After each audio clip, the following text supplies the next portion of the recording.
Audio Jungle.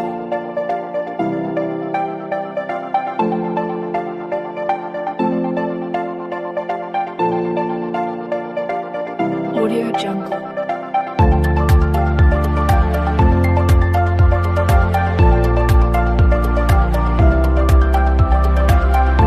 Audio Jungle. Audio Jungle.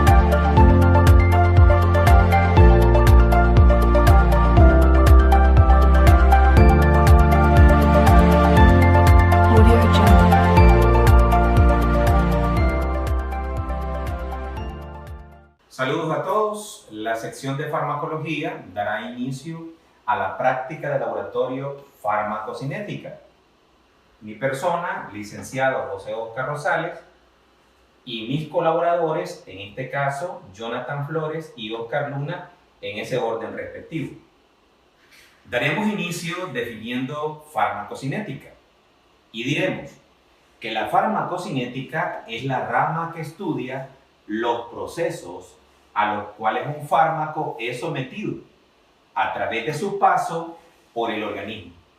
En pocas palabras, diremos que farmacocinética es lo que el organismo le hace al medicamento. A través de una interacción docente-estudiante podríamos diferenciar entre lo que es el término de farmacocinética y el término de farmacodinámica. 4 apartados importantes que nosotros vamos a considerar en el estudio de la farmacocinética es lo que comúnmente se conoce como ADME. Eso quiere decir el proceso de absorción, el proceso de distribución, el proceso de metabolismo y por último la excreción. Es necesario darnos cuenta que para poder ser absorbido en el organismo, en nuestro cuerpo, deberá ser ingerido. Todos los medicamentos están conformados, en este caso, por un excipiente y por el metabolito farmacológico.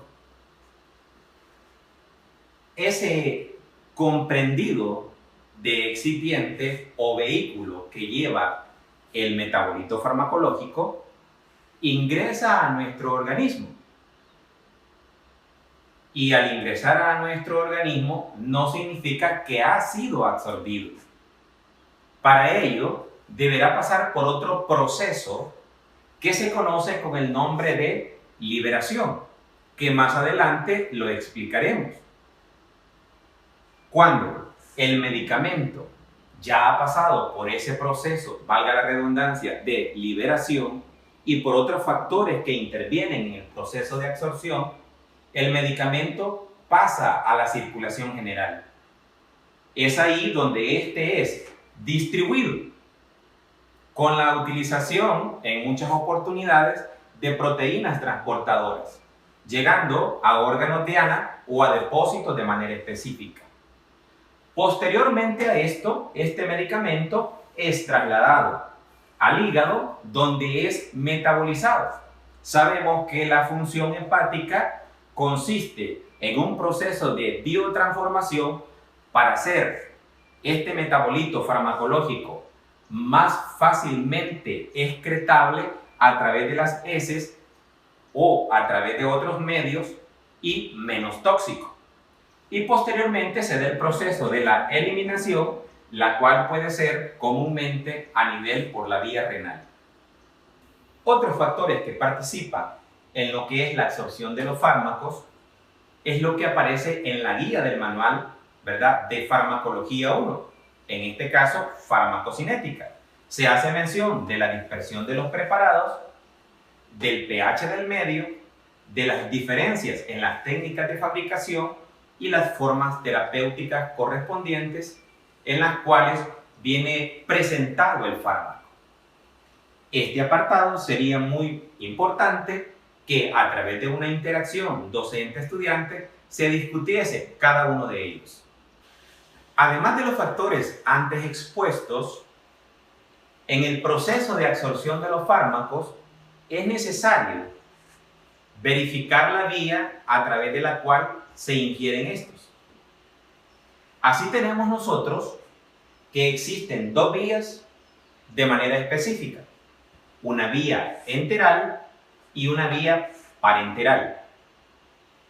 La vía enteral comprende la entrada del fármaco de manera directa, no a la circulación general, sino que este pasa al estómago, donde sufre el proceso de liberación, o si es a través de otras vías siempre enterales, puede entrar de manera específica a través del recto o a nivel sublingual. Cabe mencionar de que la vía sublingual también puede permitir la entrada del medicamento sin pasar el efecto del primer paso, debido a que en la vía sublingual hay un retorno de la absorción de este medicamento por la vena cava superior, llevando esta a la sangre de manera directa al corazón y posteriormente a la circulación general. En el caso de la vía parenteral, la característica es que el proceso de absorción del fármaco pasa de manera directa a la circulación general, y esa es una de las ventajas de esta vía.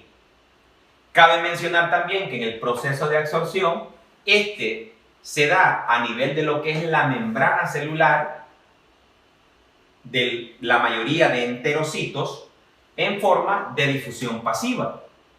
De forma directa, dependiendo del tamaño, en este caso, del metabolito activo farmacológico, también de la naturaleza de este, se absorben más fácilmente todos los medicamentos liposolubles, en este caso liposolubles no ionizados.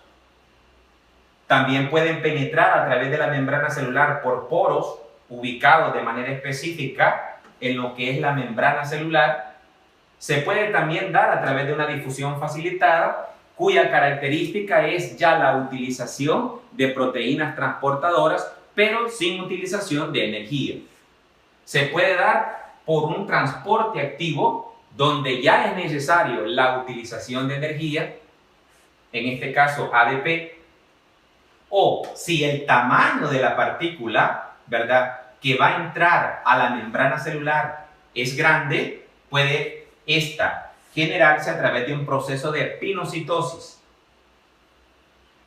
Cabe mencionar también de que muchos medicamentos generan estas características para poder ser absorbidos, y muchos de estos medicamentos compiten por esos receptores proteicos presentes en la membrana celular para poder ser absorbidos también. Eso quiere decir que la especificidad de muchos fármacos, al ser absorbidos, también pueden hacer referencia a lo que es el proceso de biodisponibilidad del fármaco. Cuando hablamos de un proceso de biodisponibilidad, no lo vamos a confundir con el proceso de absorción. Si ya estamos hablando de absorción y vamos a hablar de biodisponibilidad, es necesario reconsiderar esto. Que la biodisponibilidad es aquel fármaco que ya entró a la circulación general. Si decimos, por ejemplo, el 70% de un fármaco es biodisponible, X fármaco, estamos hablando que del 100%, el 70% pasó a la circulación general. Y de ahí puede irse a los órganos diana o órganos blancos, donde va a ejercer su efecto. Como un agregado más en este laboratorio de farmacocinética, veremos lo que es la relación entre la concentración, vida media e índice terapéutico de un fármaco. Cabe mencionar que cuando el fármaco ya es absorbido y distribuido, ya estamos hablando de la biodisponibilidad que se tiene de este en la circulación general. Y esa biodisponibilidad está relacionada de manera específica a la concentración del fármaco. El momento en el cual se obtiene la máxima concentración del fármaco, en esta campana, estamos verificando que se está observando la máxima acción terapéutica del fármaco en un tiempo máximo específico.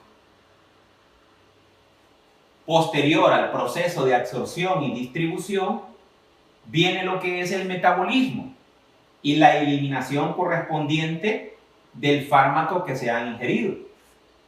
Cabe mencionar que el proceso de biotransformación hepática, anteriormente lo habíamos explicado, está íntimamente relacionado con volver menos tóxico el fármaco y más fácilmente excretable. El fármaco que está en el organismo comienza a excretarse, a salir del cuerpo. El punto en el cual la concentración plasmática del fármaco solamente se mantiene en un 50%, se conoce como vida media del fármaco en un tiempo específico. Ahora bien, siempre relacionado a la concentración del fármaco en la circulación general, tenemos lo que conocemos como índice terapéutico. ¿Y qué es un índice terapéutico o un rango terapéutico? El punto en el cual la acción de un fármaco de manera específica se realiza de manera eficaz. Así tenemos que va a haber una concentración mínima eficaz y una concentración máxima eficaz, en la cual se logra ese cometido. Pero también cabe mencionar que la concentración del fármaco abajo de la concentración mínima eficaz no genera un efecto terapéutico esperado. Y una concentración arriba del índice terapéutico genera un proceso de toxicidad. Todos los fármacos tienen un índice terapéutico. Es necesario monitorear estos índices terapéuticos en niveles plasmáticos. Y es necesario verificar a través de la teoría cuáles son los rangos terapéuticos que estos tienen, con el objetivo de generar una acción eficaz de un medicamento y evitar, sobre todo, llegar a un proceso de toxicidad.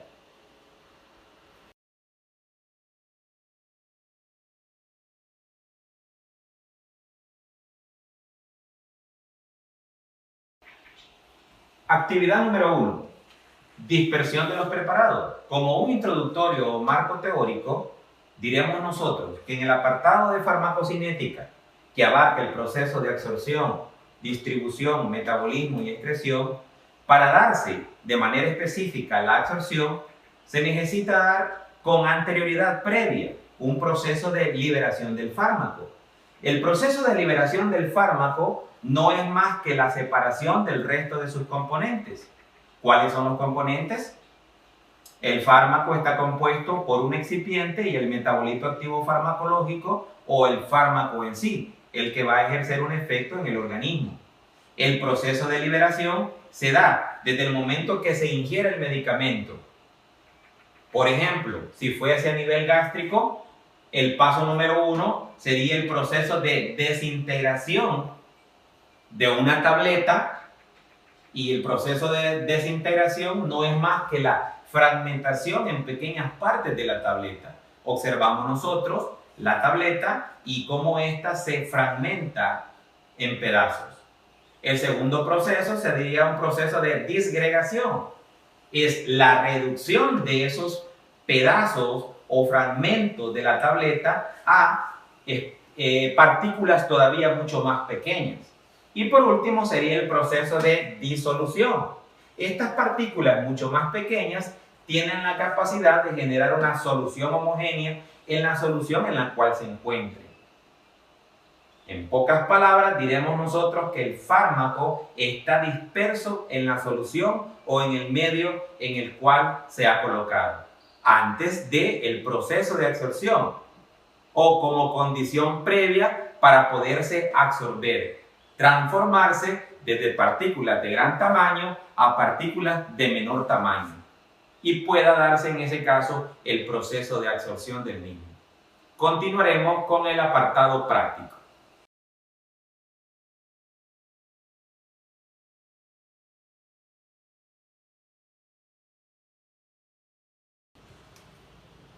Bien, ahora vamos a presentar los materiales que vamos a utilizar para el desarrollo tanto de la actividad número 1, que es dispersión de los preparados, y la actividad número 2, solubilidad de los preparados. Primeramente tenemos el pHímetro, que es para determinar el pH del frasco patrón, que es ácido clorhídrico 0.1 normal. Tenemos, como ya lo mencionamos, el frasco patrón. También como tercer material tenemos las jeringas, que son de 10 ml, para así llenar cada una de las probetas que ya están rotuladas de ácido clorhídrico 0.1 normal. Y como el material quinto tenemos el reactivo de Trinder o el tricloruro férrico, ¿verdad? Para que lo vamos a utilizar para la actividad número 2, que es la solubilidad de los preparados. Estos son los fármacos que vamos a utilizar para el desarrollo de la actividad número 1. Primeramente vamos a utilizar un ácido citrusalicílico, y este es de marca guatemalteca. Vamos a utilizar también una tableta de aspirina de mercado hondureño. Tenemos también la aspirina, que es de Bayer, que es una marca reconocida. Y como cuarta tenemos una tableta de Ascriptin de marca Advantis, que esta tiene una característica de poseer una recubierta entérica que lo protege de los ácidos gástricos. Para el procedimiento número 3, que es el efecto del pH sobre la solubilidad, vamos a utilizar estos materiales. Primeramente vamos a utilizar un pHímetro, que este va a servir para determinar el pH de cada uno de estos frascos, que ya están rotulados, ¿verdad? Que contienen solución de ácido clorhídrico al pH 1, 3, 5 y 8. Posteriormente, después de medir el pH con el pHímetro, vamos a utilizar jeringas de 10 ml, el cual cada frasco va a contener una individual, para así echar sus soluciones en cada una de estas probetas ya antes rotuladas.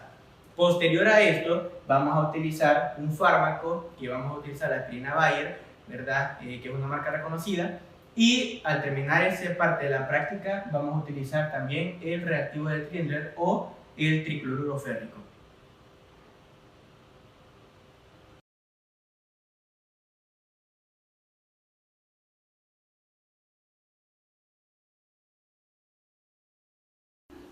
Para el desarrollo del primer procedimiento, que consiste en la dispersión de los preparados, será necesario considerar tomar el pH correspondiente del frasco patrón. Este pH correspondiente del frasco patrón de ácido clorhídrico al 0.1 normal es equivalente a un pH cuyo rango anda entre 0.95 y 1.10 de pH, tratando de simular en este caso el pH gástrico. Eso quiere decir que las diferentes tabletas de ácido acetil salicílico que se colocarán en las probetas correspondientes estarán en un pH que simula el pH gástrico. Para esto utilizaremos un pHímetro y con este equipo determinaremos del frasco patrón el pH correspondiente. Nuestro compañero Oscar Luna se encargará de tomar el pH del frasco patrón. Para iniciar esta práctica del procedimiento número 1, dispersión de los preparados, vamos a determinar el pH de este frasco patrón. En este caso va a ser el ácido clorhídrico 0.1 normal, el cual servirá en las diferentes probetas en la cual se colocará las diferentes marcas de ácido acetil salicílico para determinar su grado de dispersión. Vamos a proceder a calcular el pH de este frasco patrón.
donde aquí vamos a observar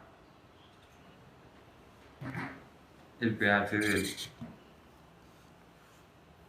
Y con esto podemos comprobar que el rango puede andar entre 0.95 a 1.10.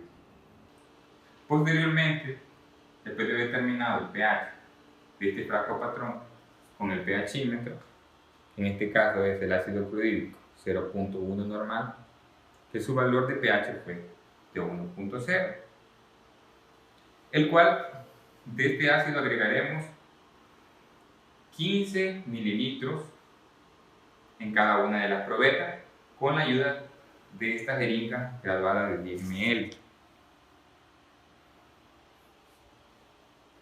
Previamente rotulada como tubo 1, como tubo 2, como tubo 3 y como tubo 4. Y posteriormente agregaremos tabletas de aspirina de las diferentes marcas,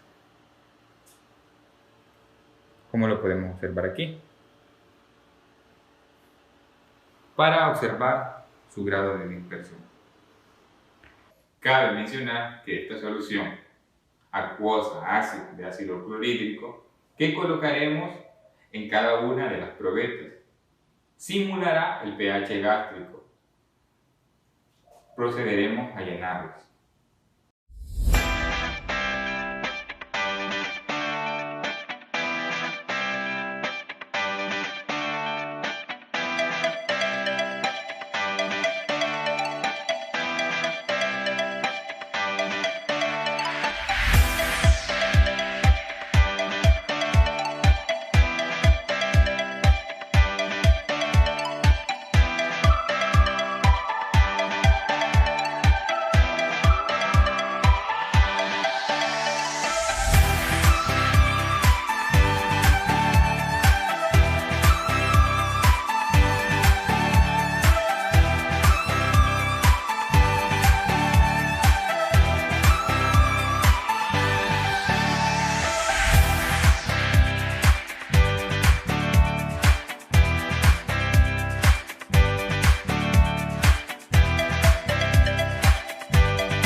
Procederemos a colocar las tabletas de aspirina de las diferentes marcas, con la ayuda de mi compañero Jonathan Flores, en la cual observaremos en un lapso de tiempo de 15 minutos la velocidad de dispersión, y nos apoyaremos de un cronómetro para verificar el tiempo.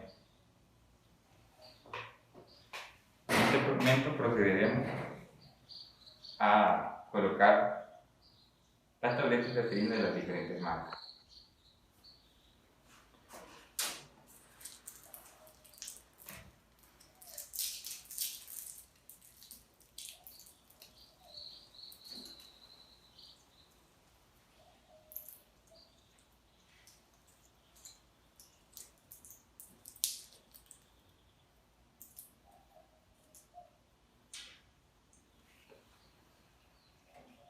Uno, dos, tres.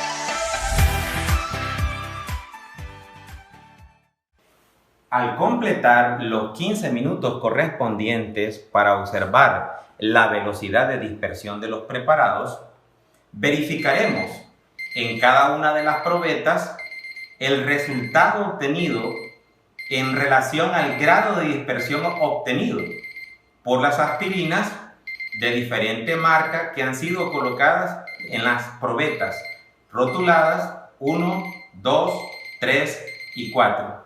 En este momento lo haremos. En el proceso de farmacocinética se cumple el apartado ADME. Y el primer apartado ADME es la absorción. Para que se dé el proceso de absorción, es necesario que se cumplan ciertos requisitos o factores que interactúan para que se desarrolle este. Dentro de ellos, cabe mencionar el apartado de la dispersión, conocido también como liberación. Y este apartado de liberación no es más que la correlación de la separación entre el metabolito activo farmacológico y el excipiente correspondiente. El proceso de liberación posee sus etapas. Anteriormente lo estuvimos explicando. La primera etapa es el proceso de desintegración. Observaremos nosotros que las tabletas colocadas en un medio acuoso ácido, de ácido clorhídrico, valga la redundancia, se desfragmentarán en partículas de menor tamaño. Posteriormente observaremos una segunda etapa, el proceso de disgregación. Esas tabletas que se han desprendido generarán fragmentos todavía más pequeños. Estos fragmentos pequeños, ¿verdad?, pasarán a la tercera etapa, que es la etapa de disolución, en la cual formarán una solución acuosa ácida, ¿verdad?, dispersa. Y que ese es el punto importante para posteriormente poder ser hidrolizado y ser absorbido y pasar a la circulación general. Visto desde ese punto, observaremos el grado de dispersión obtenido por cada una de las tabletas. En la probeta número 1, que contiene ácido acetil salicílico o tubo número 1, observamos que el grado de dispersión se encuentra en la etapa número 1, el proceso de desintegración, porque verificamos la presencia de fragmentos algo grandes.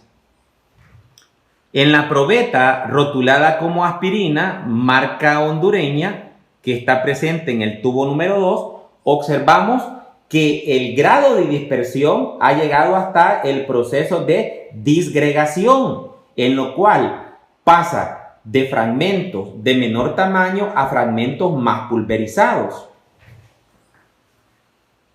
En la probeta número 3, que contiene aspirina Bayer o tubo número 3, observamos que se ha dado o desarrollado la etapa número 1 de desintegración, la etapa número 2 de disgregación, que son elementos más pulverizados, y nos encontramos en la etapa número 3 en el proceso de solución o disolución, en el cual observamos dispersas las partículas o micropartículas, en este caso, o fragmentos pulverizados de aspirina Bayer en la solución, formando una solución uniforme.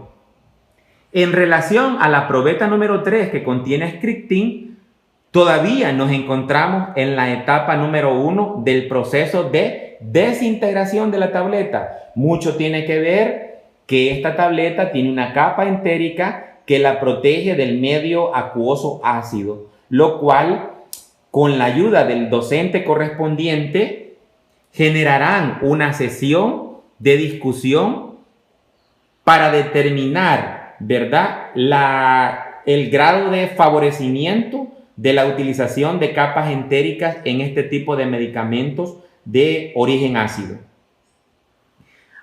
Si quisiésemos rotular el grado de dispersión, lo obtenido en cruce sería lo siguiente. La aspirina Bayer del tubo número 3 por cumplir con las 3 etapas, tiene un grado de dispersión en escala de cruces de 3. La aspirina, en este caso, marca hondureña, por cumplir con el grado de disgregación, o sea, pulverización, ¿verdad?, de los fragmentos de las tabletas, pero no así el apartado de disolución, o sea, no se ha homogenizado en el medio, cumple con 2 cruces. En la probeta que contiene ácido acetil salicílico marca guatemalteca, observamos todavía fragmentos grandes. Significa que no ha superado la primera etapa del proceso de liberación, por lo cual colocamos una cruz.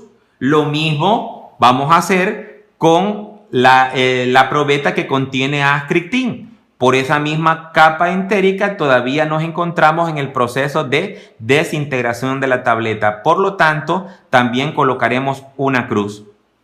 En este momento, los compañeros colaboradores colocarán en el cuadro de resultados lo visto y proporcionado a través de un análisis que hemos realizado. En ese momento procederé a colocar las cruces en la tabla de resultados del procedimiento número 1, dispersión de los preparados. Y vamos a comenzar con el tubo número 1 que contenía el ácido acetil salicílico. Este, como nos dijo el licenciado anteriormente, tiene una cruz, ¿verdad?, por su grado de dispersión.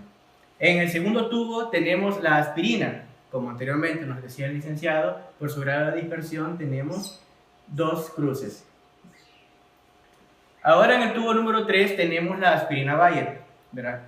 Repito, como anteriormente el licenciado nos mencionaba, por su grado de dispersión que fue total, ¿verdad?, formando una solución más homogénea, vamos a marcarlo, ¿verdad?, por su grado de dispersión con 3 cruces. Y con el tubo número 4 tenemos el ascriptín, que al igual con el ácido acetil salicílico presentaba grandes partículas, ¿verdad?, de la pastilla. Por lo tanto, por su grado de dispersión vamos a marcarlo con una cruz.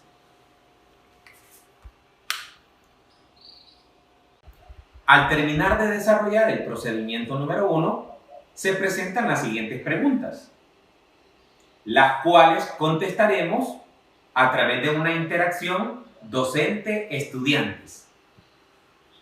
Número 1. ¿Cuáles son las causas probables de observar diferente dispersión de las tabletas colocadas en las probetas? Es necesario reconsiderar los factores que influyen en el proceso de dispersión de las mismas.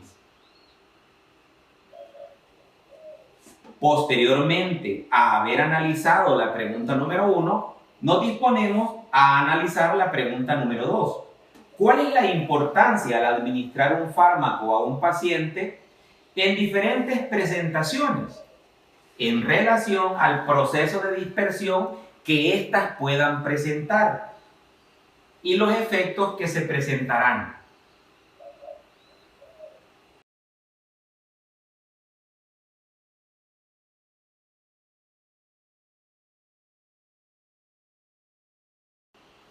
Procedimiento número 2.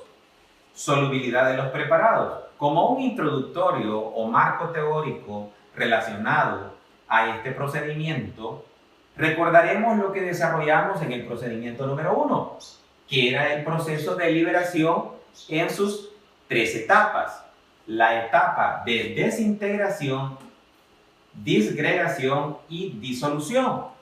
En el apartado de disolución observamos que el fármaco ya se encuentra disperso en solución y a nivel de lumen, por ejemplo, intestinal, ¿verdad?, observamos la presencia de estas partículas pequeñas dispersas de forma ionizada y no ionizada.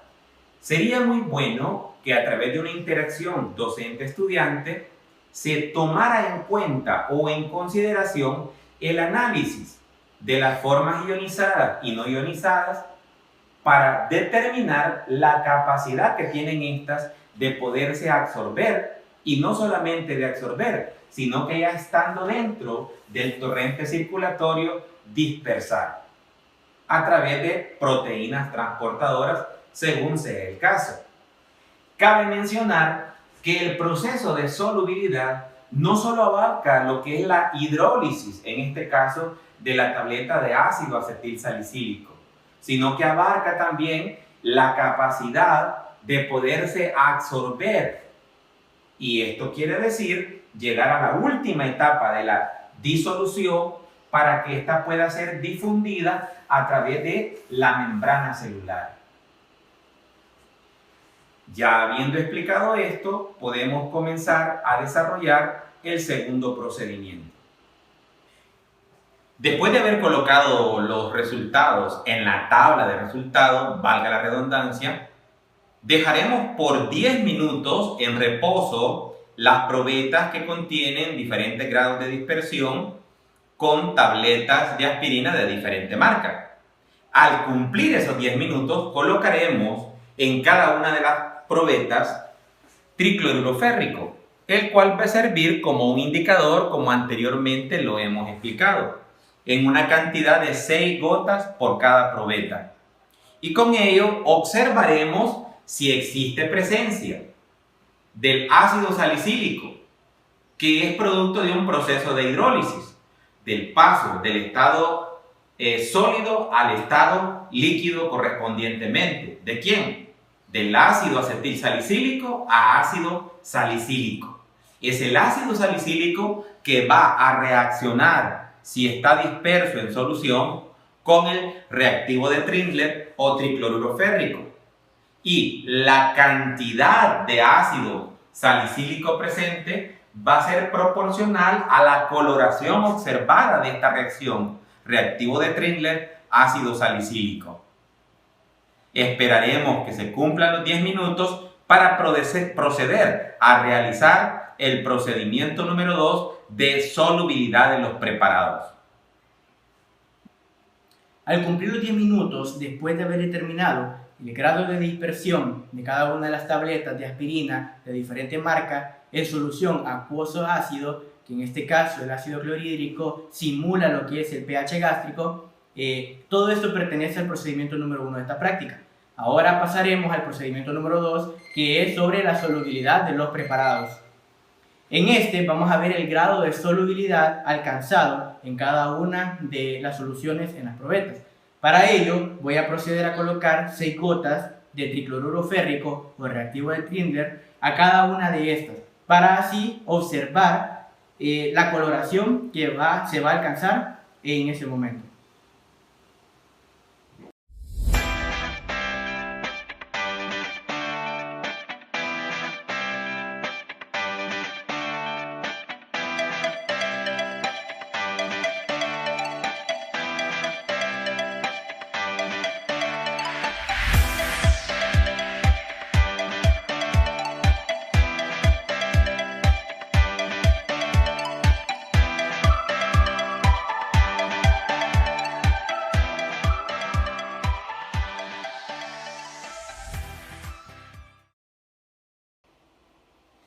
En relación al procedimiento número 2 de la solubilidad de los preparados, debemos de denotar ciertos apartados, dentro de los cuales mencionaré lo siguiente: que esta solución acuosa ácida presente en las probetas donde se encuentran las aspirinas de diferente marca simulan el pH gástrico. Y para determinar el proceso de solubilidad de estos preparados, es necesario estar acordes a las técnicas de fabricación por parte de las empresas farmacéuticas en relación, en este caso, al ácido acetilsalicílico, cuya capacidad de poderse disociar o liberar, en este caso, o pasar de un estado sólido a líquido, o proceso de hidrólisis, va a depender de su constante de disociación, que es 3.5 de pH. Eso quiere hacer referencia de que si nosotros analizamos después de haber colocado en un tiempo determinado, aproximadamente 5 minutos, el reactivo de Trindle, esta coloración que observamos en las 4 probetas nos indican de manera específica que no se ha dado una reacción entre el ácido salicílico disperso en la solución, producto de una hidrólisis, y el reactivo de Trinder uniéndose a este. Y como no observamos una coloración violácea, determinamos que el grado de solubilidad en estas probetas que contienen ácido acetil salicílico es mínimo. ¿Y por qué digo mínimo? Porque hay que correlacionar también que el proceso que sufren estas tabletas a nivel de pH gástrico, llámese desintegración, fase 1, fase 2, disgregación, fase 3, propiamente solubilidad o disolución, permiten pasar al siguiente apartado, que es pasar del estado sólido al estado líquido o producto de hidrólisis. Pero si observamos de manera específica, solamente en el tubo número 1 que contiene ácido acetil salicílico, ¿verdad? Aparentemente genera una cierta coloración mínima en la parte inferior donde se señala, ¿verdad?, en esta probeta graduada 5, una pequeña o mínima coloración violácea, muy mínima. Verificamos nosotros que en el tubo que contiene aspirina hondureña, ¿verdad?, de las que venden en el mercado, no se observa en sí la presencia de una coloración violácea. En el tubo número 3 que contiene aspirina Bayer, no observamos solubilidad, y el tubo número 4 todavía se mantiene en un proceso de dispersión del preparado. Por tal razón, concluimos que la solubilidad presente en estas 4 probetas es mínima, y que si hay un pequeño grado de solubilidad es en relación a la capacidad que tienen los fármacos de poderse liberar o dispersar en una solución acuosa ácida como el pH gástrico. Si señaláramos entonces el grado de solubilidad en el procedimiento número 2, diremos nosotros en cruces que la aspirina Bayer tiene 0 cruces, que la aspirina hondureña tiene media cruz, que la aspirina ácido acetil salicílico tiene una cruz, y que el ascriptín aparentemente se observa una coloración violácea, podríamos nosotros colocarle de manera específica una cruz también.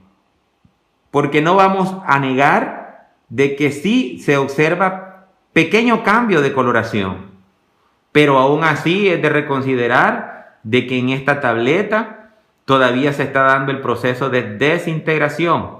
Cabe mencionar que ninguna de estas probetas ha sufrido un proceso de agitación. Con ello, ¿verdad?, completamos el procedimiento o la actividad número 2, que trata sobre la solubilidad de los preparados.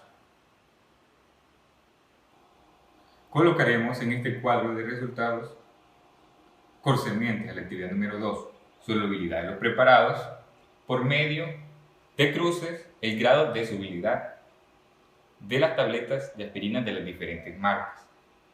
En este caso, el grado de solubilidad que obtuvimos en el tubo número 1 de ácido acetil salicílico fue 1, porque se observó una mínima coloración.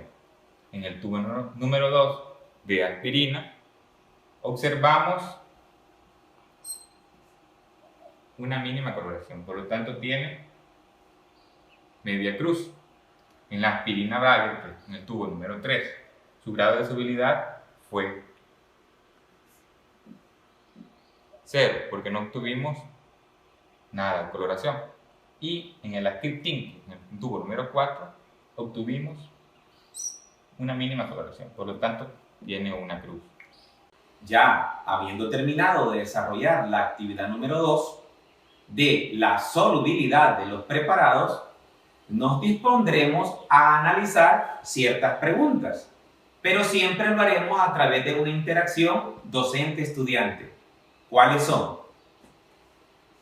¿Por qué al agregar el reactivo de Trindle existe cambio de color? Número 2. ¿Por qué existen diferentes intensidades de hidrólisis en las diferentes tabletas de aspirina utilizadas en este procedimiento? Para contestar las preguntas debemos de basarnos en el conocimiento teórico que tenemos sobre ello y de manera específica en el apartado de la farmacocinética y los factores que intervienen en el proceso de absorción.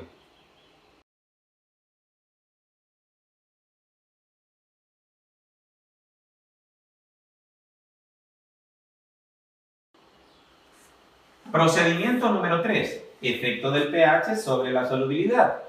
Como un introductorio o marco teórico, va a ser necesario recordar lo que vieron en el procedimiento anterior, el cual con su docente correspondiente han estudiado, analizado y concluido.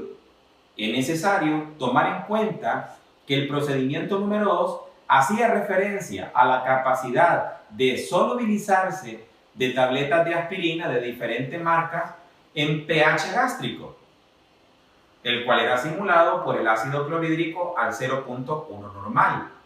Ese proceso de solubilidad habíamos hecho referencia que iba a depender de la liberación del fármaco en sus diferentes etapas, en la etapa de desintegración, desagregación y disolución, donde observamos la dispersión del fármaco en una solución ya preparado para el proceso de absorción.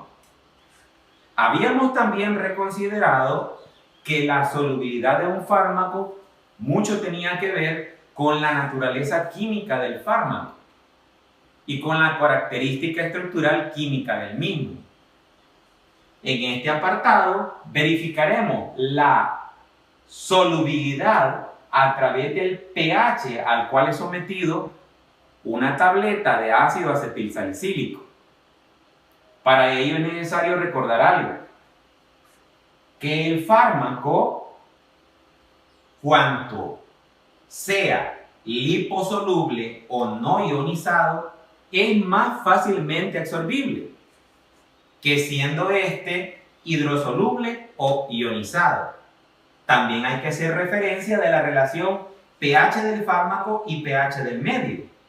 En una diapositiva anterior hicimos mención que el proceso de absorción de los fármacos, en este caso ácidos, se hacían a nivel del estómago, de la parte gástrica, y que cuando el fármaco tenía un origen básico, la absorción se hacía sobre todo a nivel, de manera específica, del duodeno o en el trayecto del intestino. Cabe mencionar de que en este apartado estudiaremos un fármaco que tiene un pKa característico. Y este pKa característico no es más que la capacidad propia del fármaco de poderse disociar en un 50% del total del fármaco disponible. ¿Eso qué quiere decir? Que si correlacionamos estos tres apartados y colocamos las tabletas de aspirina, en este caso de la misma marca, Aspirina Bayer, estaríamos colocando nosotros la aspirina en pH gástrico y en el trayecto del duodeno e intestino, con pH 3, pH 5 y pH 8. La solubilidad de este preparado también va a estar relacionada a la capacidad de hidrolizarse de este. Quiere decir, de transformarse de su estado sólido, aunque sean micropartículas, a su estado líquido. Ese es el proceso de hidrólisis. En el caso de la aspirina, la hidrólisis transforma la aspirina de ácido acetilsalicílico a ácido salicílico en solución. Quiere decir que es importante en este caso el pKa del fármaco, cuyo pKa está entre un valor de 3.5. Haremos mención entonces, en relación al marco teórico y al determinar la solubilidad en relación al pH que va a presentar la aspirina, en cuál de estas probetas se observará una mayor solubilidad del mismo, tomando en consideración el apartado del pKa característico del ácido acetilsalicílico. Con ello daremos inicio al desarrollo del apartado procedimental. Vamos a determinar el pH de cada uno de estos frascos patrones, ya rotulados como pH 1, pH 3, pH 5 y pH 8. Cada uno de estos van a ser introducidos en cada probeta, ya rotulados como cada uno de ellos, donde estas simulan el pH del organismo, gástrico, duodeno, intestinal. En cada una de estas probetas vamos a introducir una tableta de la misma marca de ácido acetilsalicílico. En este caso utilizaremos la aspirina Bayer, tomando en cuenta el pKa característico del ácido acetilsalicílico para determinar el grado de solubilidad de cada una de ellas. Bien, en este momento vamos a iniciar lo que es el procedimiento número 3, que es el efecto del pH sobre la solubilidad. Antes de comenzar, cosa muy importante es determinar el pH de cada uno de los frascos patrones. Por lo tanto, si se fijan bien, aquí están ya rotulados, pero es muy importante determinarlos para que así no nos fallen en la práctica. Tenemos el pH 1, 3, 5 y 8. Vamos a comenzar con el pH 1.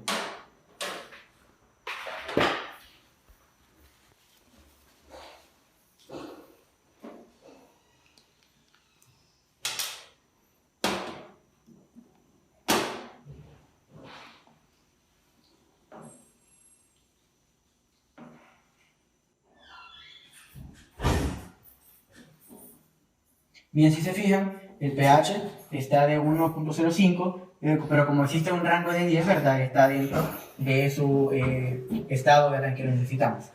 Vamos a medir ahora lo que es el del pH número 3. Bien, en este momento vamos a determinar el pH de este frasco patrón, que es el que está rotulado como pH 3. Así que vamos a proceder a medirlo.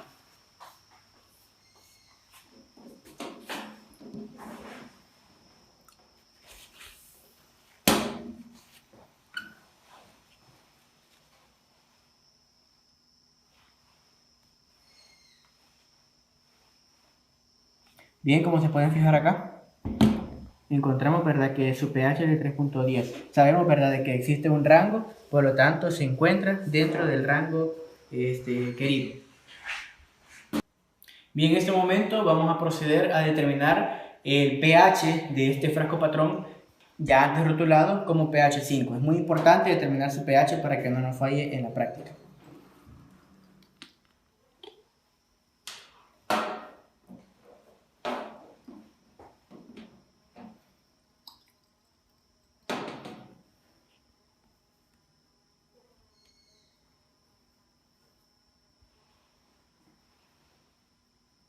Bien, aquí podemos ver que se encuentra, ¿verdad?, en su pH óptimo como lo necesitamos.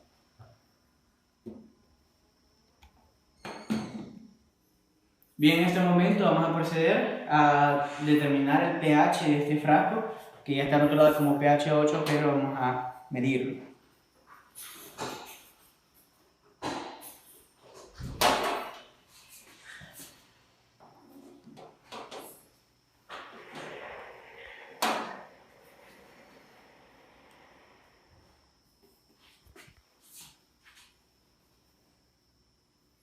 Bien, como podemos ver acá, el pH en el que se encuentra es el que necesitamos para realizar la práctica. Bien, ahora que ya hemos determinado el pH de los 4 frascos patrones, ¿verdad?, que son el pH 1, pH 3, pH 5 y pH 8, vamos a proceder a avanzar en el procedimiento número 3, que es el efecto del pH sobre la solubilidad. Por lo tanto, vamos a a proceder que con ayuda de jeringas de 10 ml vamos a echar cada una de estas soluciones en cada una de las probetas ya antes rotuladas. Después de haber determinado el pH de cada uno de estos frascos patrones de ácido clorhídrico con el pHímetro, ¿verdad?, como pH 1, 3, 5 y 8, con ayuda de una jeringa en la cual cada frasco patrón tiene una propia, con ayuda de una jeringa de 10 ml vamos a proceder a verter sobre cada una de las probetas ya antes rotuladas como pH 1, 3, 5 y 8, vamos a verter la cantidad de 15 mililitros en cada una de ellas. Así es que vamos a proceder a hacer esta parte.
Bien, en este momento voy a pedirle ayuda a mi compañero Oscar para que me ayude a poner en cada una de las probetas la aspirina, ¿verdad?, de la misma marca, en este caso aspirina Bayer. Así de que, ¿me puedes ayudar?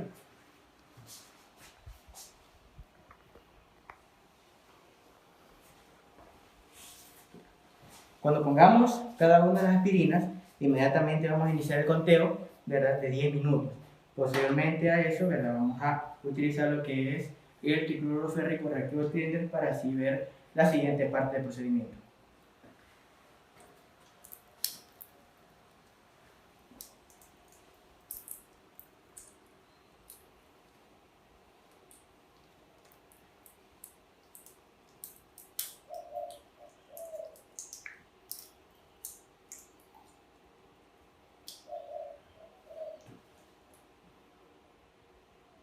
Bien, 1, 2, 3.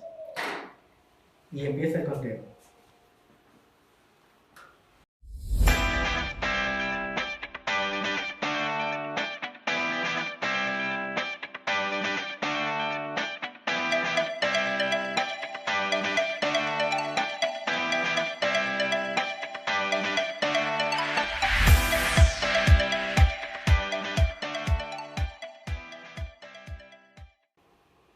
Después de haber terminado la primera parte del procedimiento número 3 y haber esperado los 10 minutos, ¿verdad?, después de haber colocado cada una de las aspirinas, en este caso aspirina Bayer, sobre cada una de las probetas con diferente pH, vamos a avanzar a lo que es la parte número 2, en el cual vamos a colocar 6 gotas de tricloruro férrico o reactivo de Splendor a cada una de las probetas, ¿verdad?, con diferente pH. ¿Verdad?, para que así podamos ver el grado de solubilidad de la aspirina en diferente pH. Vamos a esperar que termine los 10 minutos.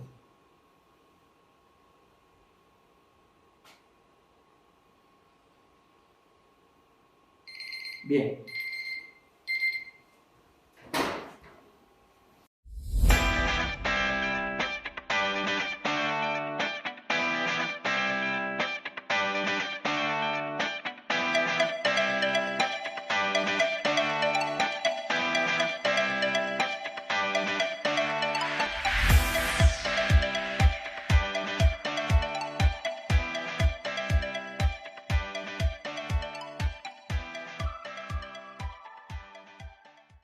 En el desarrollo del procedimiento número 3, que trata sobre el efecto del pH sobre la solubilidad, y como lo que habían explicado los compañeros anteriormente, se han colocado tabletas de aspirina Bayer en probetas que contienen diferentes pH de ácido clorhídrico, pH 1, 3, 5 y 8 correspondientemente. Al esperar 10 minutos después de haber colocado el tricloruro férrico, verificamos cambios de coloración en diferentes intensidades.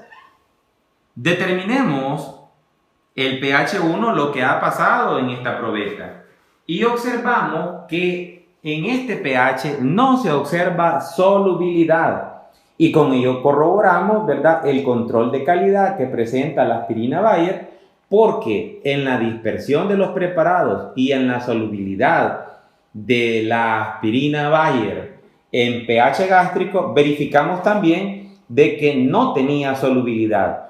Por tanto, la aspirina Bayer podría ser utilizada en un tratamiento terapéutico donde se necesite aspirina y contar que a nivel gástrico esta no va a generar un proceso de hidrólisis. En el pH 3 observamos caso contrario, una magnitud del proceso de hidrólisis. Y aquí se cumple el marco teórico que hace mención que el pKa de la aspirina es de 3.5, el punto en el cual se disocia el 50% de la tableta. Es de reconsiderar también el tiempo que estuvo, ¿verdad?, que fueron 10 minutos antes de colocar el reactivo de Trindle, le permitió generar una mayor disociación. Y así posteriormente observamos que en el pH 5 presenta, ¿verdad?, un proceso de hidrólisis, aunque en menor magnitud en relación al pH 3. Y posteriormente en el pH 8 observamos también un proceso de disociación, pero en menor magnitud a lo que corresponde al pH 5 y al pH 3. Si nosotros lo vemos de manera anatómica, vamos a reconsiderar el paso que está realizando esta tableta en el organismo desde el apartado gástrico a nivel del duodeno, parte proximal del intestino y posteriormente a nivel intestinal. Concluimos entonces que la solubilidad de la aspirina en un pH, ¿verdad?, 1, 3, 5 y 8 está íntimamente relacionado a su estructura físico-química y a su pKa característico, en este caso un pKa de 3.5. Si tratásemos nosotros de determinar el grado de intensidad a través de cruces, diríamos nosotros que la solubilidad, ¿verdad?, la determinaríamos a través de 3 cruces para pH 3, 2 cruces para pH 5, 1 cruz para pH 8 y 0 cruces para pH 1. Con esto terminamos el tercer procedimiento sobre el efecto del pH sobre la solubilidad, de manera específica la aspirina Bayer. Bien, en este momento vamos a proceder a anotar en el cuadro de resultados concerniente al procedimiento número 3, que es efectos del pH sobre la solubilidad. Vamos a anotar, representando por medio de cruces, el grado de solubilidad presentado en cada una de las tabletas en diferentes pH. En el tubo número 1, que teníamos rotulado como pH 1, el grado de solubilidad que se presentó era de 0. En el tubo número 3, el grado de solubilidad presentado, ¿verdad?, que era una solución de pH 3, tenemos, ¿verdad?, que el grado de solubilidad se dio muy grande, ¿verdad?, por no decir perfecto. Por lo tanto, son 3 cruces. En el tubo número 3, que tenía el pH 5, este presentaba un menor grado de solubilidad concerniente al de pH 3. Por lo tanto, este presenta solamente 2 cruces, ¿verdad?, en su grado de solubilidad. Y por último, en el tubo número 4, rotulado como pH 8, tenemos que su grado de solubilidad se dio aún en las más mínimas condiciones todavía que las demás. Por lo tanto, esta solamente es representada por una cosa. Después de haber terminado el procedimiento número 3 de solubilidad de los preparados a diferente pH, viene el apartado de pregunta a analizar, la cual se hará a través de la interacción docente-estudiantes. Dice de la siguiente manera: ¿por qué existen diferentes intensidades de coloración en las probetas que contienen ácido clorhídrico con diferente pH?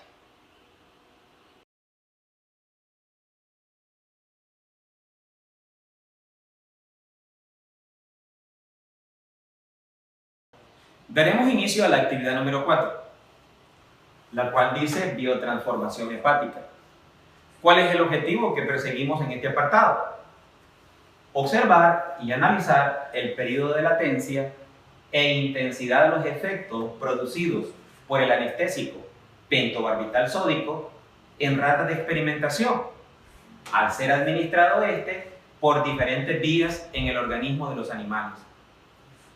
El material a utilizar: jeringas de 1 ml graduadas para administrar el fármaco a través de diferentes vías, ratas blancas de experimentación y el anestésico tiopental sódico o pentobarbital sódico, el cual viene en una concentración de 30 miligramos por ml y se administrará una dosis única de 0.2 mililitros a través de diferentes vías: vía oral, vía subcutánea, vía intramuscular y vía intraperitoneal. Nos apoyaremos también en la utilización de un reloj para determinar el tiempo de latencia y la duración de los efectos del anestésico en los animales de experimentación. En resumen, vamos a decir nosotros que las vías de administración de un fármaco juegan un papel importante en el proceso de mnemotecnia LATME. En este apartado estamos hablando en la liberación del fármaco, su proceso de absorción, distribución, metabolismo y eliminación del mismo. Entre las diferentes vías de administración de fármacos tenemos las siguientes. Se clasifican como vías de administración enteral todas aquellas vías que tienen la entrada al organismo a través del sistema digestivo o aparato digestivo, dentro de las cuales tenemos la vía oral, la vía sublingual y la vía rectal, correspondientemente. Otra clasificación de las vías de administración de fármacos es la vía de administración parenteral, en la cual se administra el fármaco en un lugar diferente al sistema digestivo. ¿Cómo se hace? A través de la vía enteral, dentro de las cuales podemos mencionar el apartado intramuscular, donde se coloca de manera directa el fármaco en el músculo, donde existe en esta zona una gran cantidad de capilares venosos que pueden absorber el fármaco y llevarlo de manera directa al torrente circulatorio. La vía subcutánea, que no posee una gran cantidad de capilares venosos para poder llevar de manera rápida el medicamento a la circulación general, pero que también es bastante efectiva. La vía intravenosa, que de manera directa lleva el fármaco a la circulación general, y la vía intradérmica, que también existen pequeñas cantidades de capilares venosos que absorben el medicamento y pueden absorberlo y llevarlo también a la circulación general. Todas estas vías generan una mayor biodisponibilidad del fármaco, dado que evitan el efecto del primer paso hepático, en la cual ellas pasan de manera directa su metabolito activo farmacológico a la circulación general y no tienen que pasar primero por el hígado.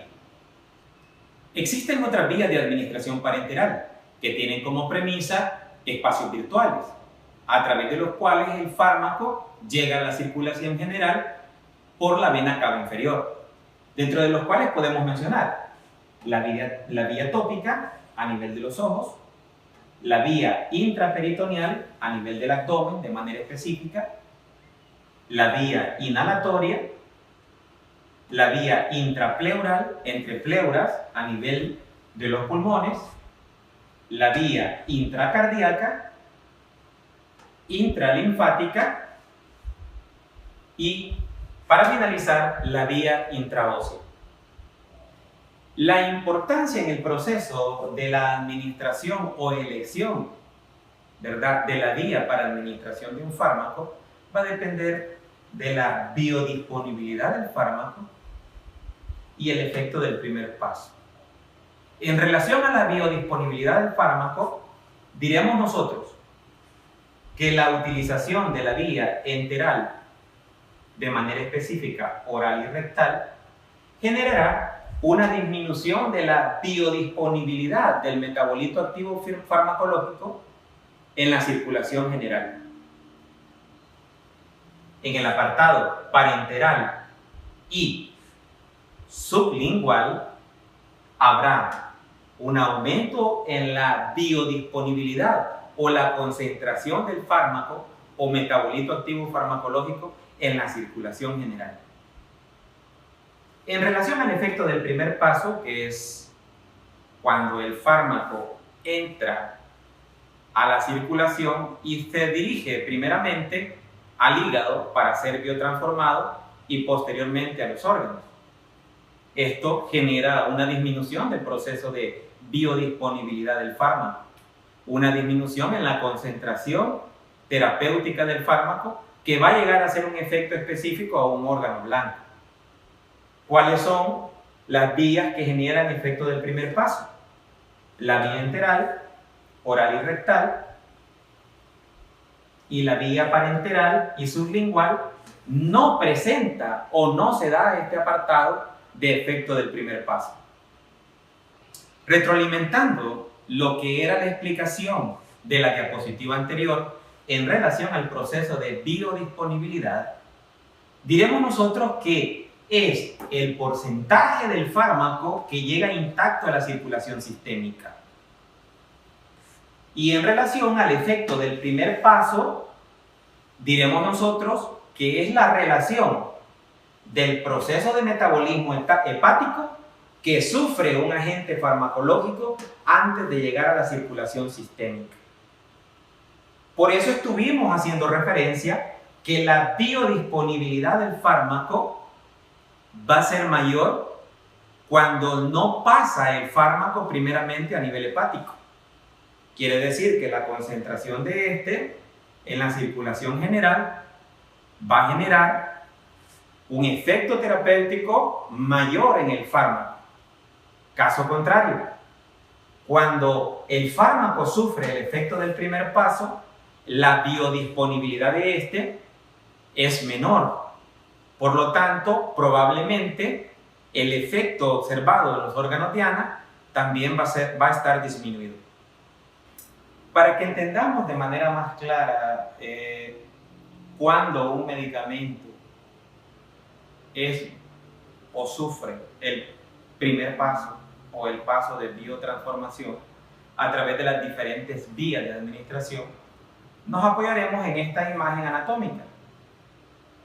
Comenzaremos hablando de la vía oral. La vía oral, ¿verdad?, su sitio de administración a nivel de la boca y pasa a través de todo el sistema digestivo. Pero es importante que el proceso de absorción lo sufre a través de la vena sistémica. Y la vena sistémica está interconectada con la vena porta. Y todos los elementos que estén interconectados con la vena porta van a parar de primera mano al hígado, a donde van a ser biotransformados de primera mano o efecto de primer paso. Veamos otro apartado de vía enteral, la vía sublingual. Podemos observar nosotros que la vía sublingual, al administrarlo de esta manera, ¿verdad?, el retorno de sangre lo realiza a través de la vena cava superior, que trae la sangre proveniente del cerebro y de los pulmones.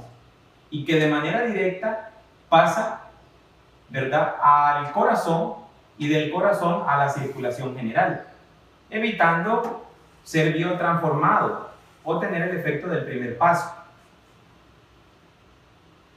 En la demás, en las vías de administración parenteral, las cuales pueden ser intravenosa, intramuscular, ¿verdad?, o subcutánea, todas estas están relacionadas con el sistema subyacente de la vena cava inferior, que recoge la sangre de sitios periféricos y que lo lleva de manera directa al músculo cardíaco y que de aquí pasan a la circulación general. También otras formas de administración, siempre de manera enteral y parenteral. Comencemos de manera enteral, cuando el fármaco se administra de manera rectal. Podemos observar nosotros que hay una anastomosis de sistemas venosos que comunican con el sistema porta, que provienen del recto, pero también hay una ramificación de venas que también captan la sangre del apartado rectal y que forman parte de la vena cava inferior. Por lo tanto, a nivel de la vía rectal, diremos nosotros que un 50% sufre el efecto del primer paso y otro 50% no. Cuando se administra el fármaco a través de las vías óptica, intraósea, intracardíaca, intraperitoneal y las demás vías que tienen espacios virtuales, quien recolecta la sangre es las ramificaciones provenientes que conforman la vena cava inferior. Esto quiere decir que a través de estas vías la sangre pasa de manera directa a la circulación general y no sufre el efecto del primer paso. A través de una interacción docente-estudiante se puede discutir las diferentes etapas de biotransformación hepática, las cuales consisten en dos fases. Una fase número 1, donde se dan las reacciones enzimáticas de oxidación, reducción e hidrólisis. En esta fase se trata de conseguir que el fármaco que es liposoluble se vuelva más soluble para posteriormente poder ser excretado a través del apartado renal. Cuando el fármaco sufre la segunda etapa, se trata de que el fármaco se convierta en un compuesto polar que esto permite de que sea más factiblemente excretado en el menor tiempo posible. Un fármaco puede sufrir la fase 1 o la fase 2 dependiendo de la estructura química como éste se presente al momento de ser administrado. Hay medicamentos que son hidrosolubles que solo es necesario que pasen por la fase número 1 y hay medicamentos que son liposolubles que es necesario que pasen por ambas fases. El objetivo, como lo habíamos dicho, es volver el medicamento lo más hidrosoluble posible. Y esto también hay que hacer mención que al ser biotransformado un medicamento se vuelve menos tóxico, más soluble y más fácilmente excretable. Cabe mencionar también que cuando un fármaco es biotransformado, ¿verdad?, puede generarse un metabolito activo. ¿Esto qué quiere decir? Que hay fármacos que para poder generar una acción deben sufrir primero el proceso de biotransformación hepática. Un metabolito inactivo, esto quiere decir que cuando el fármaco sufre el proceso de biotransformación, ya este fármaco ya no tiene un efecto terapéutico, sino que ya está en disposición para poder ser excretado, ¿verdad?, de diferentes formas. Y por último, un metabolito tóxico. En esto es de considerar las fases que éste ha pasado y también determinar si el proceso de biotransformación no sufre de algún déficit producto de una patología, ¿verdad?, determinada a nivel hepático. Cabe mencionar también que el fármaco activo puede en su momento inhibir su proceso de biotransformación cuando existan otro tipo de medicamentos que inhiban la acción, ¿verdad?, enzimática de la fase número 1. Por lo tanto, es importante reconocer los medicamentos que se van a consumir y si estos medicamentos se están consumiendo con otro tipo de medicamentos que puedan inhibir la acción hepática o, caso contrario, aumentar el proceso de biotransformación. En cualquiera de los dos polos opuestos, la acción terapéutica que se puede conseguir puede ser inadecuada. Daremos inicio al video de la práctica de laboratorio de farmacocinética relacionada al proceso de biotransformación. Para ello, nos apoyaremos en un video de práctica experimental.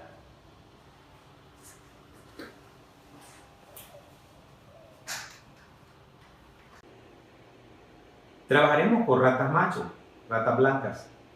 Utilizaremos tiopental en una concentración de 30 miligramos por kilogramo de peso, pero cabe mencionar que la dosis a administrar será de 0.2 mililitros en cada una de las ratas de experimentación, que son 4 a través de diferentes vías. Prepararemos la cantidad de anestésico apoyándonos en jeringas de 1 ml para poder inyectarlas a las diferentes ratas a través de diferentes vías.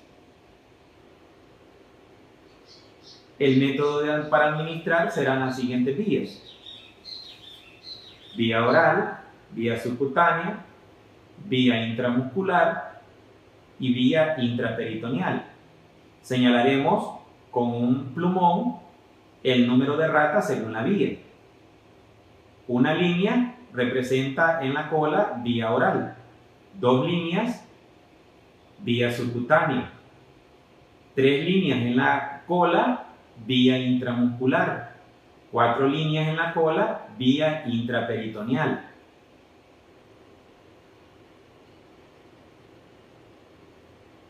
Determinaremos el grado de intensidad de efecto. Grado 0, comportamiento normal de la rata. Grado 1, pérdida de la coordinación motora.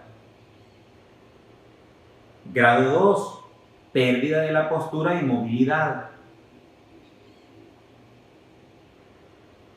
Grado 3, pérdida del movimiento, irritación, dificultad para respirar. Grado 4, dormido, sin pérdida de reflejos flexores.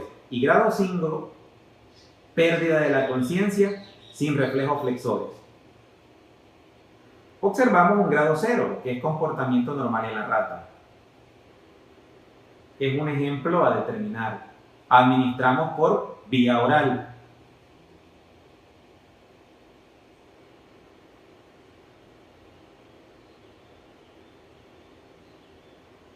Serán 0.2 mililitros.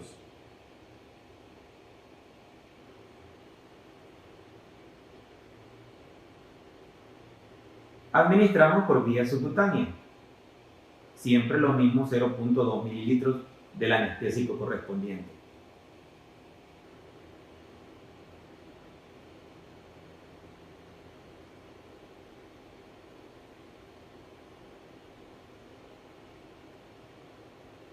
Administramos por vía intramuscular.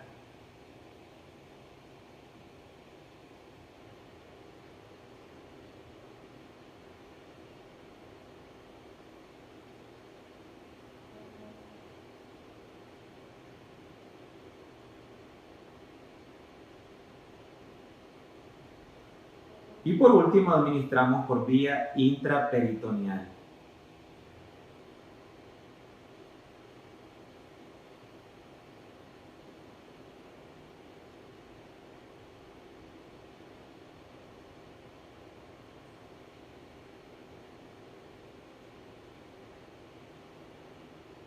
En la rata número 1, a los 10 minutos después de haber administrado el fármaco. Observamos que el comportamiento o intensidad del efecto es 0.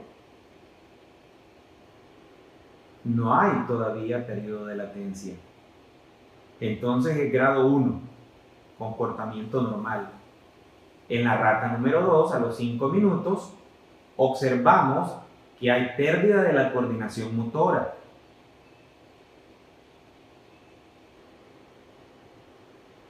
Por tanto, es un grado 1 de intensidad. En la rata número 3, a los 5 minutos, a la cual se administró de manera intramuscular, observamos que no hay comportamiento normal, hay pérdida de la coordinación motora y hay también pérdida de la postura y movilidad, grado 2 en este caso. Y por último tenemos la rata, a la cual se le administró de manera intraperitoneal. A partir de los 3 minutos, observamos que no hay comportamiento normal, que hay pérdida de la coordinación motora, grado 1, que hay pérdida de la postura y movilidad, grado 2, que hay efecto de irritación y dificultad para respirar y de movimiento, grado 3. Hay grado 4 también, donde está dormido, sin pérdida de los reflejos. Y por último, observamos pérdida de la conciencia sin reflejo, grado 5 o anestesia. Lo corroboramos punteando la cola del animal y este no reacciona.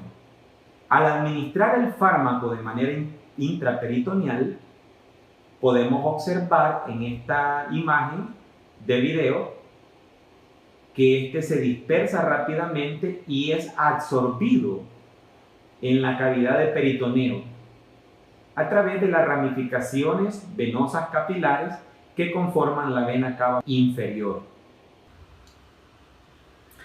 Vamos a interpretar los resultados de laboratorio, ¿verdad?, observados a través de esta gráfica, en la cual nos muestra el estudio del periodo de latencia de la administración en la rata por vía oral, vía subcutánea, vía intramuscular y vía intraperitoneal. La latencia, diremos nosotros, ¿verdad?, que es el punto en el cual se administra el fármaco y se observan sus primeros efectos. Analicemos.